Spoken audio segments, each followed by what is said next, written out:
আজকের গল্প দীপাবলির রাতের ছায়া। দীপাবলির রাত, পুরো গ্রামটা আলোয় ঝলমল করছে। বাড়ি বাড়ি দীপ জ্বালানো হয়েছে, মাঠের দিকে আতশবাজির রঙিন ঝলক দেখা যাচ্ছে। কিন্তু গ্রামের এক প্রান্তে পুরনো জমিদার বাড়িটা এখনো অন্ধকারে ঢাকা। মানুষ বলে ওখানকার আলো জ্বালালে অমঙ্গল হয়। সেই বাড়িতেই সোহম আর তার বন্ধুরা পৌঁছালো রাতে, কৌতূহলবশত। সোহমের হাতে একটা মোমবাতি। সে হাসতে হাসতে বলল, আজ দেখি সত্যি অমঙ্গল হয় কিনা। তিনজন মিলে বাড়ির পুরনো দরজা ঠেলে ভিতরে ঢুকতেই একটা ঠান্ডা হাওয়া বইল। চারপাশ যেন নিঃশব্দ হয়ে গেল। তারা কেন্দ্রীয় ঘরে এসে মোমবাতিটা জ্বালালো। সঙ্গে সঙ্গে ঘর জুড়ে একটা কাঁপুনি অনুভব করলো সবাই।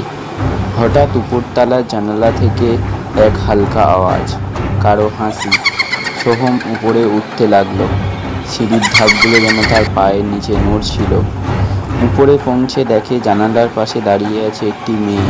সাদা শাড়ি, ফ্যাকাশে মুখ, আর চোখ দুটি যেন জ্বলজ্বল করছে মোমবাতির আলোর মতো। সোহম কাঁপা কাঁপা গলায় জিজ্ঞেস করলো, তুমি কে?